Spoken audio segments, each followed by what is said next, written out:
ஓம் சரவண பவ. பாலும் தெளிதேனும் பாகும் பருப்பும் இவை நானும் கலந்துனக்கு நான் தருவேன்.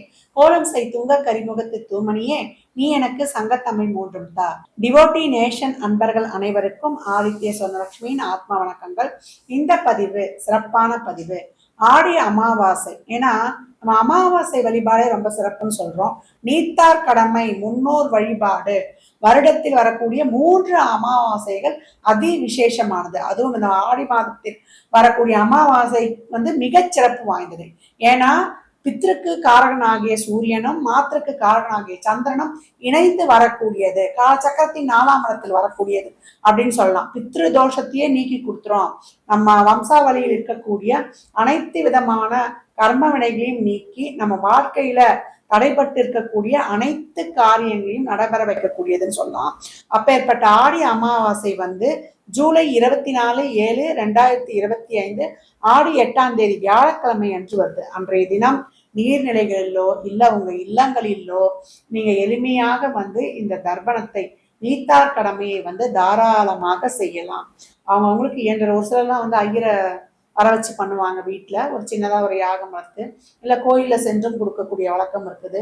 ஒரு சிலர் எங்களுக்கு அதெல்லாம் இல்லம்மா படையல் தான் நாங்க போடுவோம் அப்படின்றவங்க வீட்டுல படையல் இட்டு அன்றைய தினம் வழிபடுவது ரொம்ப விசேஷம். நம்ம அன்னைக்கு எளிமையா அவங்களுக்கு என்னென்னலாம் பிடிக்குமோ அதெல்லாம் வழிபாடு. ஏன்னா 9 மணிலேருந்து 12 மணிக்குள்ள செஞ்சிடலாம். வியாழக்கிழமை தானே, அன்னைக்கு எல்லாமே நல்ல நேரமாவே வருது. அன்றைய தினங்கள்ல இந்த வழிபாடு செய்வது ரொம்ப சிறப்பு.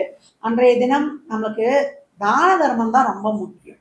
நாங்க அம்மா அப்பாலாம் எனக்கு இறந்த திதி தெரியாதுமா, நாங்க திதிக்கு செஞ்சிடறோம், இந்த நாள் செய்யலாமான்னா தாராளமா செய்யலாம். அந்த மறந்தவங்களுக்கு இந்த நாள்ல செய்வது ரொம்ப விசேஷம்.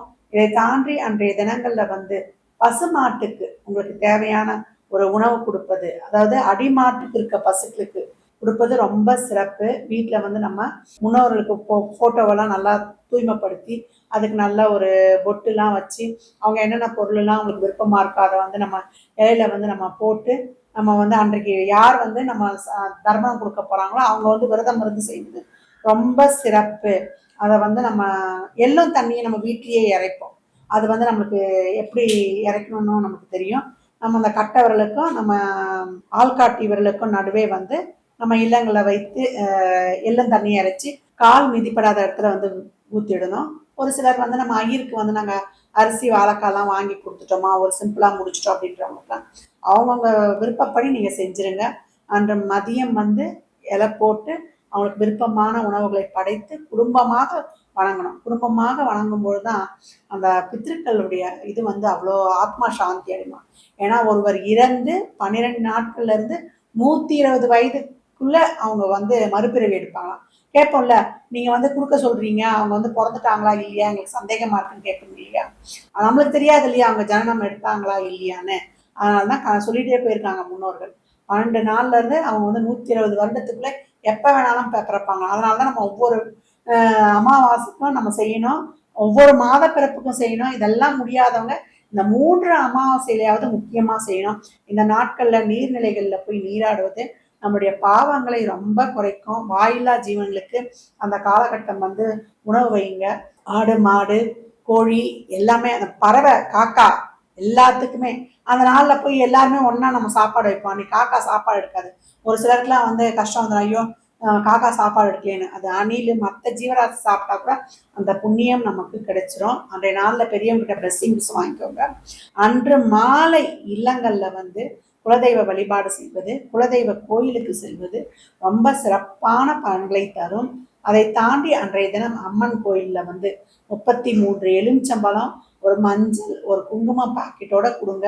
உங்களுக்கு என்ன கோரிக்கை உங்களுக்கு நிறைவேறணும், எனக்கு ஒரு நல்ல தொழில் வேணும், எனக்கு நல்ல ஒரு திருமணம் நடக்கணும், நல்ல குடும்பத்துல முன்னேற்றம் இருக்கணும், உங்களுக்கு என்ன கோரிக்கையோ, படிப்பு, திருமணம், வேலை வாய்ப்பு, இல்லை நல்ல சுக சௌகரியமா வழங்கணும்னு எந்த ஒரு கோரிக்கை இருந்தாலும் அந்த கோரிக்கையை நினைச்சு நீங்க அந்த எலுமிச்சம்பழத்தை முதல் நாளே வாங்கிட்டு வந்துருங்க.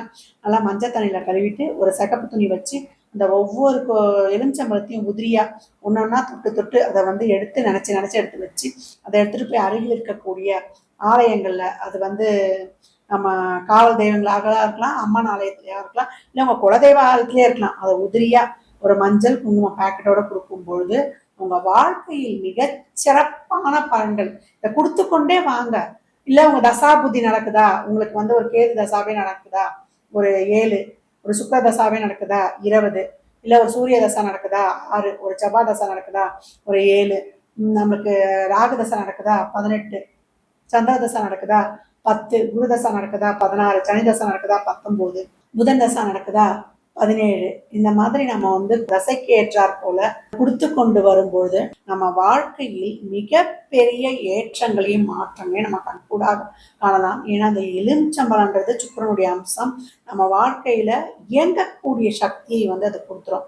ரொம்ப மூளையிலேயே முடங்கி கிடக்குறோம், எந்த ஒரு நல்ல காரியமும் நடக்கல, என் வாழ்க்கையை நான் வந்து இதுக்கு மேல நான் மீண்டு வருவேனா அப்படின்றவங்களுக்குலாம் உங்களுக்கு அதை கொடுத்து வர வர ஒரு தடவை 2 தடவை கொடுத்து வரும்போதே நமக்கு நிறைய ஒரு மாற்றங்கள், நம்ம மனசுல ஒரு நிறைவு, நம்ம ஒரு ஆக்டிவா செயல்படக்கூடியது, இதை எல்லாமே கொடுத்துரும். அதனால இந்த ஆடி அமாவாசையை சிறப்பாக வழிபட்டு இயன்ற அளவு நீத்தார் கடமையும் தர்ப்பணங்களையும் அவரவர் குல வழக்கப்படி கொடுத்து பெரியவர்கள்கிட்ட ஆசீர்வாதம் வாங்கி சிறப்பாக வந்து நீங்க வழிபடும் பொழுது உங்க வாழ்க்கையில் மிகப்பெரிய மாற்றங்கள் ஏற்றங்களை காணலாம். அன்றைய தினம் இயலாதவருக்கு, அதே போல மாற்றுத்திறனாளிகளுக்கு, நம்ம துப்புரவு பணியாளர்னு சொல்லிட்டு வாழ்வில் அடுத்தட்டு மகளுக்கும் நிறைய தான தர்மம், அவங்களுக்கு மருத்துவ உதவியாகவும் இருக்கலாம், அது உணவாகவும் இருக்கலாம், இல்லை அவங்க வாழ்வின் ஆதாரத்துக்கு எல்லா விதமான உதவிகளையும் செய்யும் பொழுது அவங்க வாழ்க்கையில பாருங்க மிகப்பெரிய பூம். ஏன்னா சனி இந்த காலகட்டம் வந்திருக்கிறது கால சக்கரத்தின் 12ஆம் இடத்துக்கு தான். இப்ப விரையன்னு ஒன்று ஓப்பன் ஆயிடுச்சு. அப்ப நம்ம நிறைய தர்ம காரியங்களை செய்யும் பொழுது, தானம் என்பது கேட்கும் பிறகு கொடுப்பது, தர்மம் என்பது அவங்க கேட்காத போது நம்மளே மனமும் வந்து கொடுக்கும்பொழுது தர்மம் தலை காக்கும். அதனால எப்பேற்பட்ட இக்கட்டான சூழ்நிலையும் நம்ம வென்று வந்துடுவோம். நேரம் நல்லா இருக்கா, அதை விட பன்மடங்கு பலனை நம்ம பெற்றுக்கொள்வோம். அவருக்கு இயன்ற வகையில் இந்த ஆடி அமாவாசை வழிபாடு, நீத்தார் கடமை, முன்னோர் வழிபாட்டை பின்பற்றி உங்கள் வாழ்வை வளமாக்கிக் கொள்ளுங்கள். இந்த பதிவை தாங்கள் பார்ப்பதோடு மட்டுமல்லாமல் தங்கள் உற்றார் உறவினர் நண்பர்களுக்கும் பகிருங்க. மற்றும் ஒரு சிறப்பான பதிவில் சந்திக்கும் வரை தங்களிடமிருந்து விடைபெற்றுக் கொள்வது ஆதித்ய சொர்ணலட்சுமி. இறையருளால் அனைத்தும் நிறைவாகட்டும்.